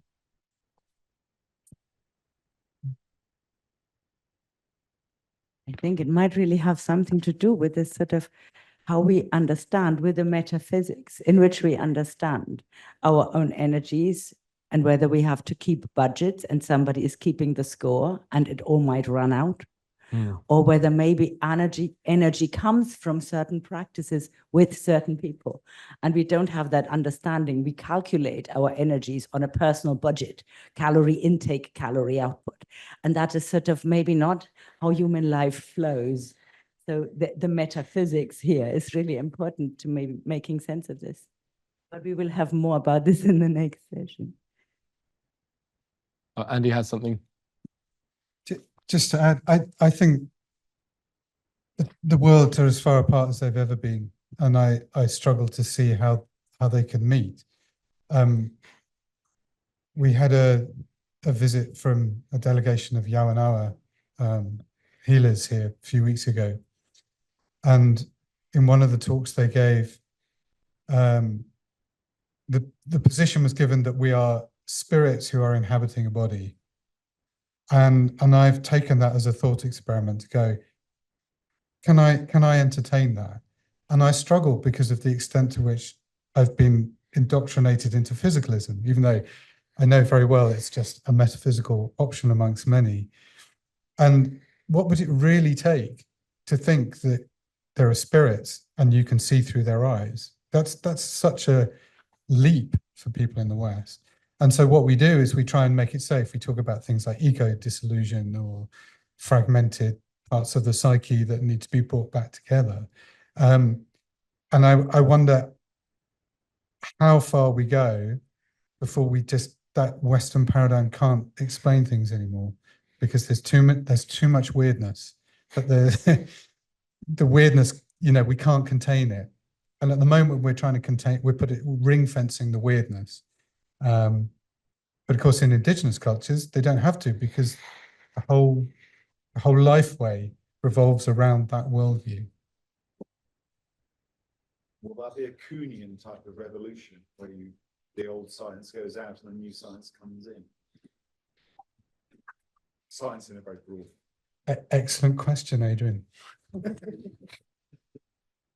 I guess my question follows up and is very much related. So yeah, I kind of heard in the talks, like a lot of this othering and homogenization. It's like the West versus indigenous, psychology versus philosophy, whatever. So it's like how presumably you're alluding to some sort of cultural zeitgeist when you do that and say that. But the reality is there's an extreme amount of heterogeneity in these cultures and in the West and in psychology.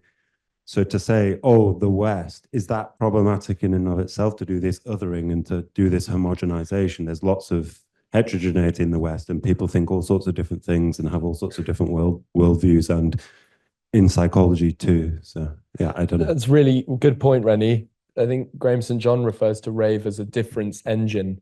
And there was a paper that came out in 2019 that it basically coded street art and catch me later for exactly who wrote the paper. I can't remember now, but it coded two types of street art. One type would result in radically different interpretations. So it was super political. And the other type of street art was there was a very narrow wriggle room for interpretation. And they got people to interpret these and they coded them accordingly. And then they gave them acid. And what was interesting was the street art that was coded as low conflict, people were more likely to make peace and agree with each other about what the street art meant. But the street art that was high conflict, people became more entrenched in their polarization and more polemical in their assessment of what the street art was. So I don't know what that says for suggestibility, for psychedelics in the right wing, for example. And it's not all, we haven't mentioned much of that, but there's a lot of good work on research done on the fact that psychedelics aren't all hippie-go-lucky, nature-loving.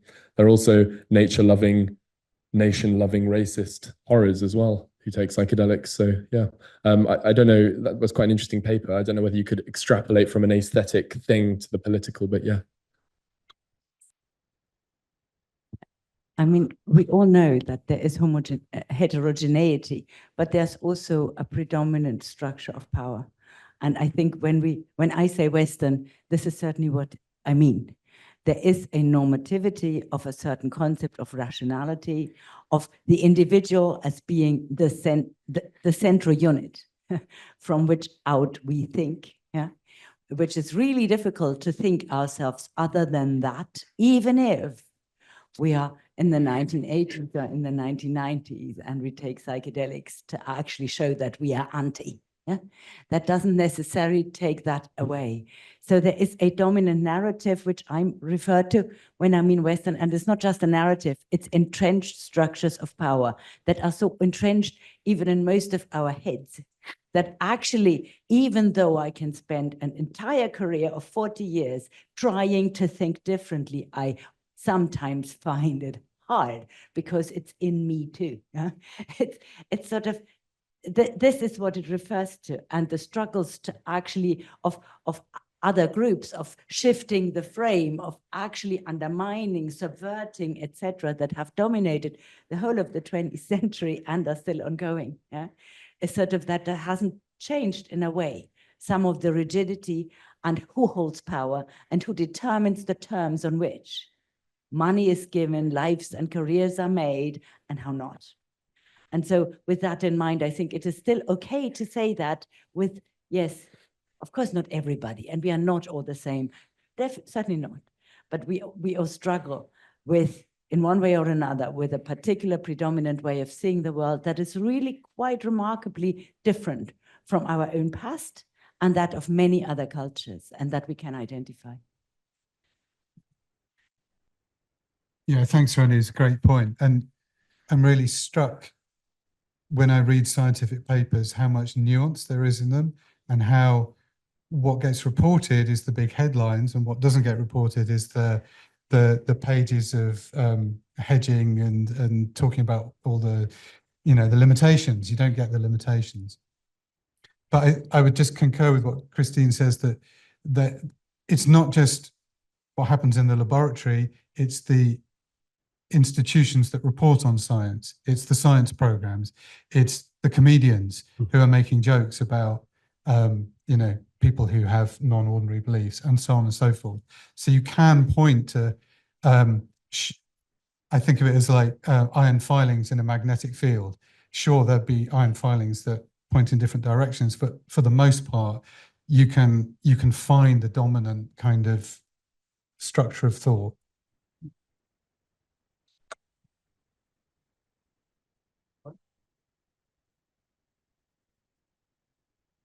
Thank you. Thank you all for your delightful papers. I was really struck by the invitation to sort of turn down the drama on integration. And so I just wanted to invite each or any of you to speak to how what you spoke about earlier today may may be able to turn down the drama in integration, whether through, you know, this centripetal, centrifugal sort of thing, what metaphysics might do for turning down the drama, or the, you know, how might taking psychedelics to become enemies of the state, like how might any of this sort of serve the goal of you know, letting the air out of some of the drama and integration that Christine highlighted. Well, you know, there's this term ontological shock, which has got drama implicit within it. And so it has been something that people have tackled for the last few decades. With regard to metaphysics, I mean, well, it's hard to generalize, I think, because I'd say that some experiences are quite shocking, others are not.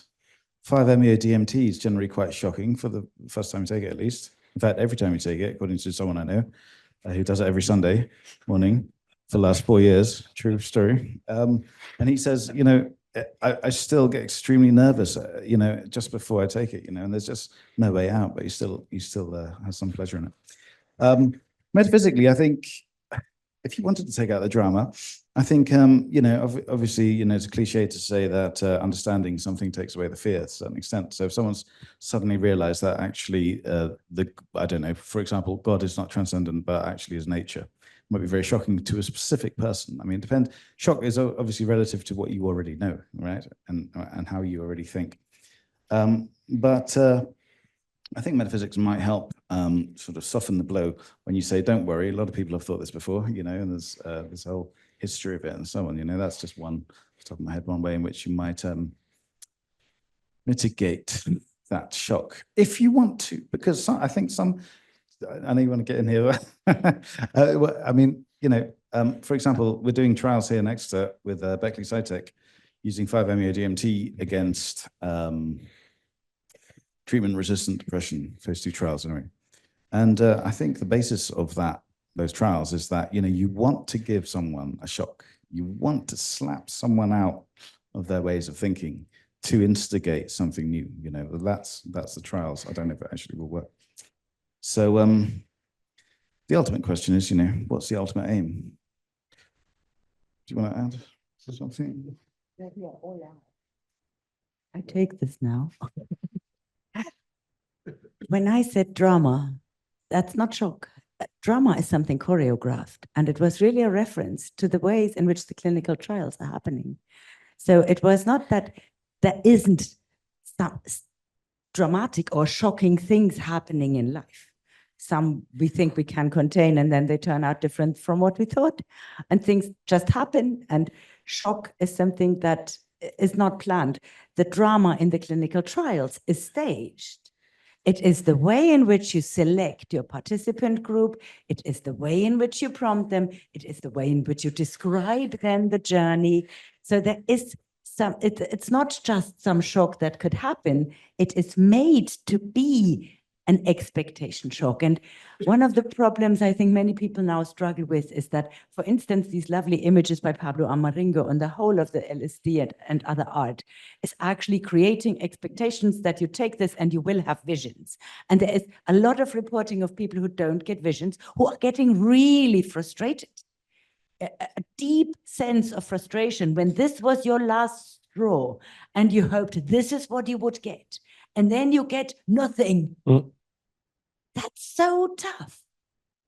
If it is so dramatic because it's been made so dramatic. So I think the hanging lower is actually really important to save people and make better research.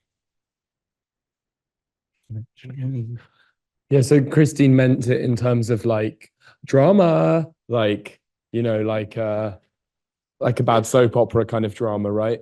But we are actually in a very dramatic time with mass climate migration, ecological disasters aplenty, really irregular weather patterns, all this. I mean, the world is forcing a drama upon us. And many people have written about the way in which psychedelics aren't just psychoplastogens, but also social kind of plastogens, which could help to reform institutions, make them more adaptive to an incredibly dramatic time that we face, regardless of whether we want to or not. And part of that is deflating a bit of the personal, oh, me and my drama and that kind of stuff. And really coming together as a human family. It's a great question. And I'll probably come up with a brilliant answer at 5 o'clock in the morning tomorrow. But after some 5-MeO DMT, right? Sleep is fine for me. Sleep is fine. Okay. But I'm trying to gather my scattered thoughts. I'm always struck by something McKenna said about the need for a psychedelic society. And this was an element of my talk that I cut out because it was too long, but I was interested in the parallels between this tripartite model of preparation, experience, integration with the classic rites of passage model from Van Gennep, which I'm sure you know, of separation, the liminality, and the return to society. So Van Gennep was studying boys' initiation rituals in Africa, and the boys who needed to be turned into men were taken from the village. So they're separated, they undergo austerities, and they're imparted with the law, the wisdom, and then they return, and they are now adults, they're now men.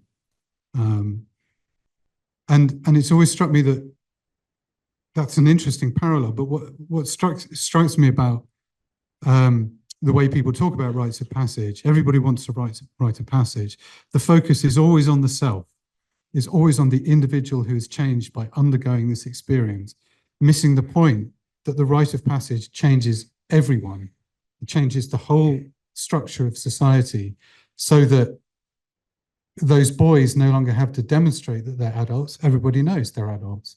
The medical students no longer have to pretend that they're GPs. They are now GPs. Whatever the rite of passage is, the whole of society is changed. And when we move to a point where the whole of society can accommodate people's psychedelic experiences, then I think it's no longer a drama. It's just, that's what a psychedelic society looks like.